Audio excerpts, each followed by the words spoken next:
Good evening students. మనం previous క్లాస్లో ఏమేమి డిస్కస్ చేసుకున్నామో ఒకసారి చూసుకుందాము.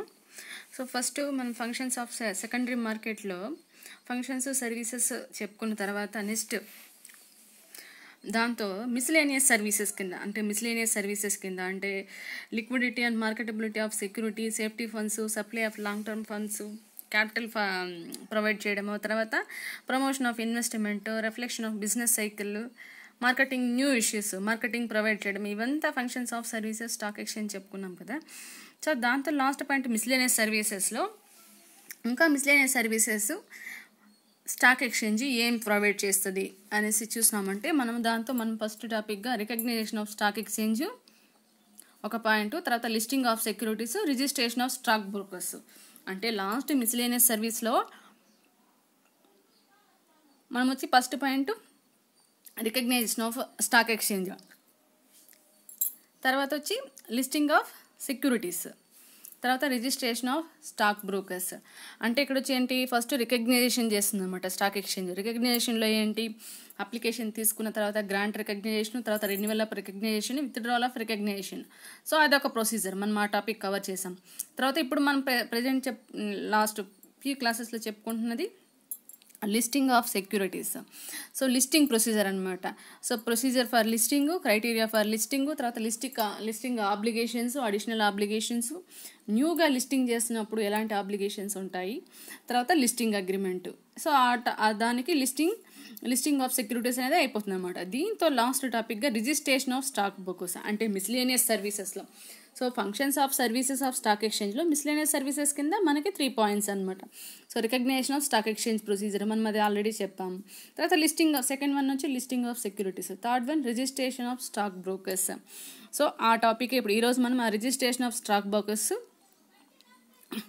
సో దాని గురించి చూద్దాం అనమాట.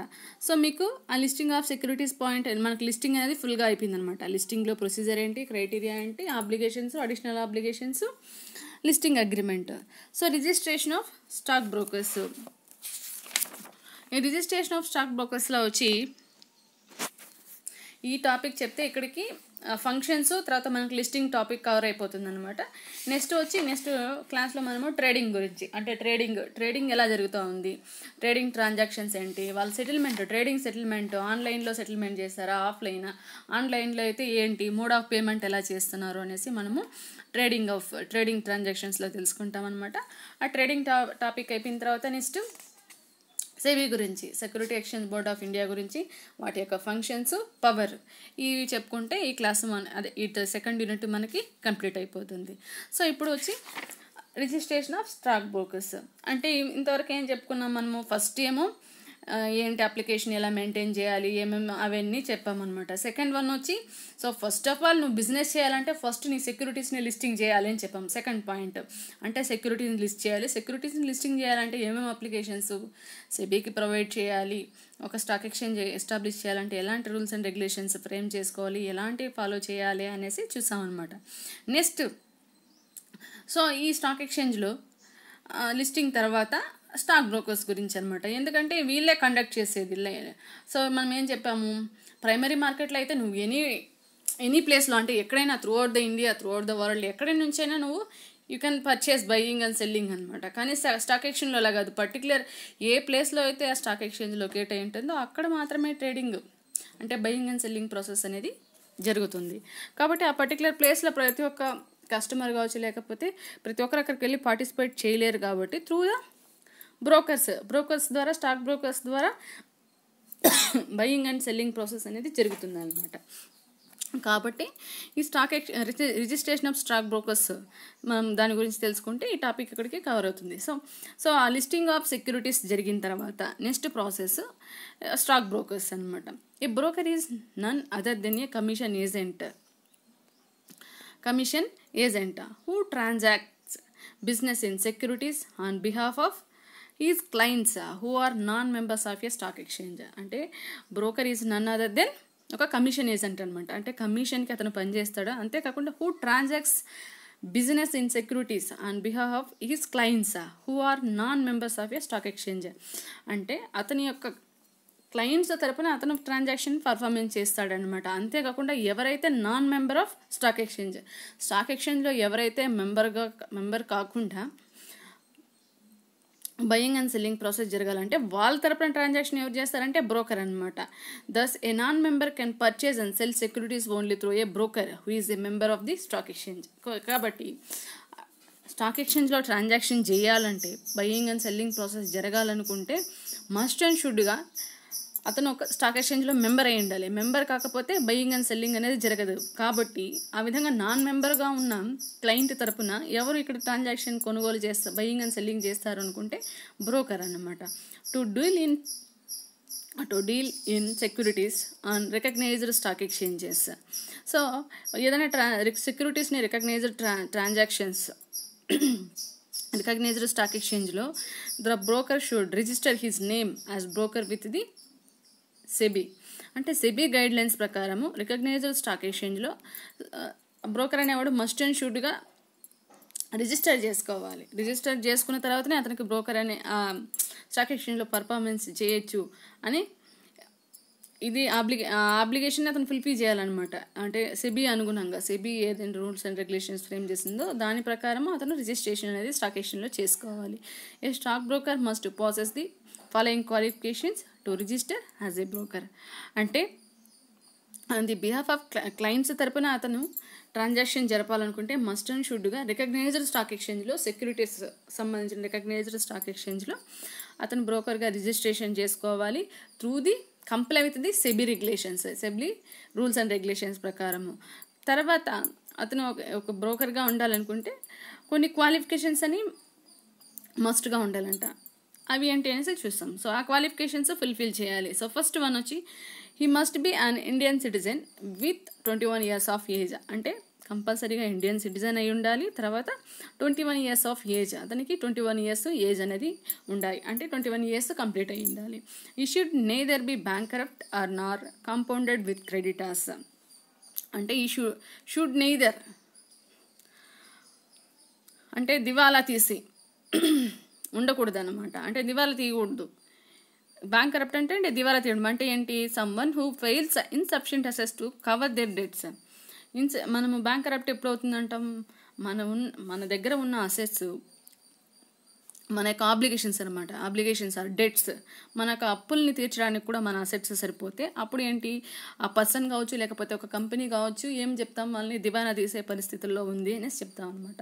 ఆ విధంగా బ్రోకర్ అనేవాడు దివాలా తీసే పరిస్థితుల్లో కానీ లేకపోతే క్రెడిటార్స్కి అంటే ఇంకా అప్పులు ఉండేలాగా పొజిషన్లో ఉండకూడదు అనమాట. He should not have been convicted for any offence or fraud etcetera. Convicted అంటే ఇక్కడ బాధితుడు అనేసి అర్థం అనమాట. సో ఎనీ డిఫెన్స్లోగా ఎనీ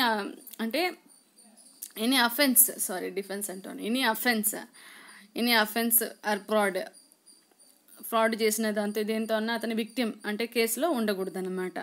ఈ should not have engaged in any other business other than that of a broker in securities. So అతను బ్రోకర్గా మస్ట్గా రిజిస్ట్రేషన్ చేసుకున్నాడంటే ఎనీ అదర్ బిజినెస్లో ఎంగేజ్ అయ్యి ఉండకూడదు, ఎనీ అదర్ బిజినెస్ అన్నమాట. He should not be defaulter of any stock exchange. అతను వచ్చి defaulter of any stock exchange. Defaulter అంటే ఇక్కడ ఏంటంటే అపరాధి, పొరపాటు చేసినవాడు అనేసి. ఇంకొక విధంగా ఏం చెప్పాలంటే someone who fails to meet A financial obligation.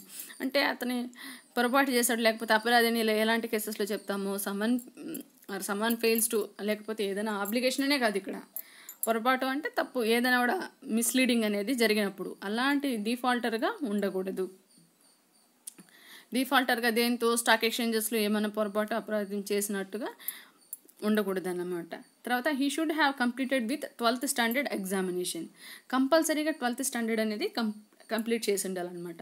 So ఒకసారి చూసుకుందామా. అంటే స్టాక్ ఎక్స్చేంజ్లో ఒక బ్రోకరు ట్రాన్సాక్షన్స్ జరపాలనుకుంటే మస్ట్ అండ్ షుడ్గా అతను వచ్చి ఏంటి, బ్రోకర్గా రిజిస్ట్రేషన్ చేసుకో ఉండాలి. ఎక్కడ సెబీలో. సో సెబీలో రిజిస్ట్రేషన్ చేసుకోవాలంటే అతను వచ్చి కొన్ని క్వాలిఫికేషన్స్ అనేవి కలిగి ఉండాలి. అవి ఏంటంటే మస్ట్ అండ్ షుడ్గా 21 years కంప్లీట్ అయి ఉండాలి.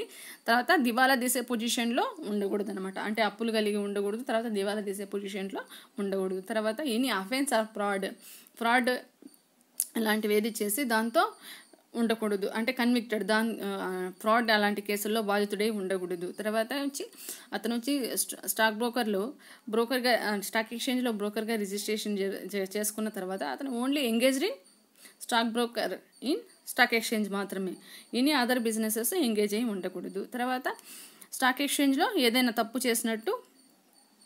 చేసి ఉండకూడదు అనమాట. తర్వాత కంపల్సరీగా 12th స్టాండర్డ్ కంప్లీట్ చేసి ఉండాలి. సో ఇది క్వాలిఫికేషన్స్. సో నెక్స్ట్ ఇప్పుడు మనం అసలు మెయిన్ రిజిస్ట్రేషన్ ఆఫ్ స్టాక్ బ్రోకర్స్లో వాళ్ళ యొక్క రిజిస్ట్రేషన్ ఎలా ఉంటుంది అనేసి చూస్తాం. తర్వాత apart from individuals, corporate and institutions members can also become brokers. ఇక్కడ ఇంతకుముందే చెప్పాం, ఓన్లీ ఇండివిజువల్సే కాదు, ఒక పర్సన్ అనే కాదు, కార్పొరేట్ అండ్ ఇన్స్టిట్యూషనల్స్ వాళ్ళు కూడా వచ్చి ఏంటి స్టాక్ ఎక్స్చేంజ్లో బ్రోకర్స్గా వాళ్ళు కూడా రిజిస్ట్రేషన్ చేసుకోవచ్చు అనమాట. Brokers will be selected by the selection committee of the stock exchange on the basis of on their qualifications, experience, financial status, their performance in the return test, interview etcetera. ఇక్కడ చూడండి. So ఈ qualifications అనేవి ఉండాలి అని మనం పైన చెప్పామన్నమాట. ఆ క్వాలిఫికేషన్స్తో పాటు వాళ్ళు కంపల్సరీగా వాళ్ళ స్టాక్ బ్రోకర్స్ని ఎవరు సెలెక్ట్ చేస్తారంటే సెలక్షన్ కమిటీ అనేది ఉంటుందన్నమాట, through the behalf of stock exchange సంబంధించిన సెలక్షన్ కమిటీ వచ్చి వాళ్ళని సెలెక్ట్ చేస్తుంది. సో దేని బేసిస్ అంటే క్వాలిఫికేషన్, వాళ్ళ యొక్క క్వాలిఫికేషన్ చూడడం. తర్వాత ఎక్స్పీరియన్స్ అంటే వాళ్ళ ఫైనాన్స్కి సంబంధించి, తర్వాత స్టాక్స్ సంబంధించి ఏమైనా ఎక్స్పీరియన్స్ ఉందా. తర్వాత ఫైనాన్షియల్ స్టేటస్, వాళ్ళ యొక్క ఫైనాన్షియల్ స్టేటస్ని అనలైజ్ చేస్తారు. తర్వాత there performance and return test, అంతేకాకుండా ఒక ఎగ్జామ్ కండక్ట్ చేస్తారు. ఆ ఎగ్జామ్లో వాళ్ళ యొక్క పర్ఫార్మెన్స్ను తర్వాత ఇంటర్వ్యూని బేస్ చేసుకునేసి బ్రోకర్స్ని సెలెక్ట్ చేయడం అనేది జరుగుతుంది అనమాట. నెక్స్ట్ రిజిస్ట్రేషన్ ప్రొసీజర్ ఇంతకుముందే చెప్పాం. సో స్టాక్ ఎక్స్చేంజ్లో ట్రాన్సాక్షన్ చేయాలి అనుకున్నప్పుడు కంపల్సరీగా అతను రిజిస్ట్రేషన్ చేసుకోవాలి. మరి ఆ రిజిస్ట్రేషన్ ప్రాసెస్ ఏంటి అనేసి చూస్తాం. So first the prospective broker must apply to SEBI through the stock exchange of which he is a member. So కంపల్సరీగా మనం ఇంతకుముందే చెప్పాం, the prospective broker must be apply to the SEBI securities exchange board of ఇండియాకి అతను వచ్చి must and షుడ్గా apply చేసుకోవాలన్నమాట.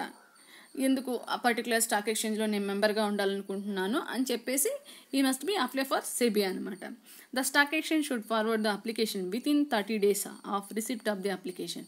So SEBI దగ్గర నుంచి వీళ్ళు 30 days అప్లికేషన్ తీసుకున్న తర్వాత 30 days వాళ్ళు అప్లికేషన్ తీసుకున్న తర్వాత ఫార్వర్డింగ్ చేస్తారనమాట. After going through the application, so ఆ అప్లికేషన్ చూసిన తర్వాత the SEBI may be call for additional informations or clarifications if necessary regarding the dealings in securities. So ఆ అప్లికేషన్ రిసీవ్ చేసుకున్న తర్వాత సెబీ వచ్చి బ్రోకర్ని పిలవచ్చు. ఎందుకంటే ఇంకో అడిషనల్ ఏమైనా ఇన్ఫర్మేషన్స్ కావాలనుకుంటే, లేకపోతే క్లారిఫికేషన్స్ ఏదైనా కావాలనుకున్నప్పుడు త్రూ ద డీలింగ్స్ ఇన్ సెక్యూరిటీస్లో డీలింగ్ చేసినప్పుడు ఫర్దర్ క్లారిఫికేషన్స్ ఇన్ఫర్మేషన్ నెసెసరీ అన్నప్పుడు సెబీ వచ్చి కాలప్ పని చేస్తుంది అనమాట ఆ బ్రోకర్ని. The SEBI may also request the applicant to appear before it for personal representation. So SEBI వచ్చి అప్లికేషన్ అంతా ఫుల్ఫిల్గా ఉన్నా కూడా అప్లికెంట్ని బిఫోర్గా ఇట్ ఫర్ పర్సనల్ రిప్రజెంటేషన్ కోసం కూడా పిలవచ్చు అనమాట. Next point, after ascertaining whether the applicant is eligible to be admitted as a member and whether he has the necessary infrastructure facilities. అంతేకాకుండా అసర్టైన్ చేస్తుంది అనమాట, applicant eligible to admit a member, whether he has అతనికి necessary infrastructure facilities ఉన్నాయా. SEBI may grant a certificate to the stock broker. ఆ infrastructure facilities అన్ని చూసిన తర్వాత సెబీ ఒక సర్టిఫికేట్ని గ్రాంట్ చేస్తుంది ఎవరికి, స్టాక్ బ్రోకర్కి. The stock exchanges concerned will be duly informed the same. అంతేకాకుండా ఇక్కడ మనం సెబీ ఆ సర్టిఫికేట్ని గ్రాంట్ చేసిన తర్వాత సైమల్టేనియస్గా స్టాక్ ఎక్స్చేంజ్ కూడా ఇన్ఫర్మేషన్ పాస్ ఆన్ అవడం జరుగుతుంది. The certified broker must abide by the prescribed code of conduct.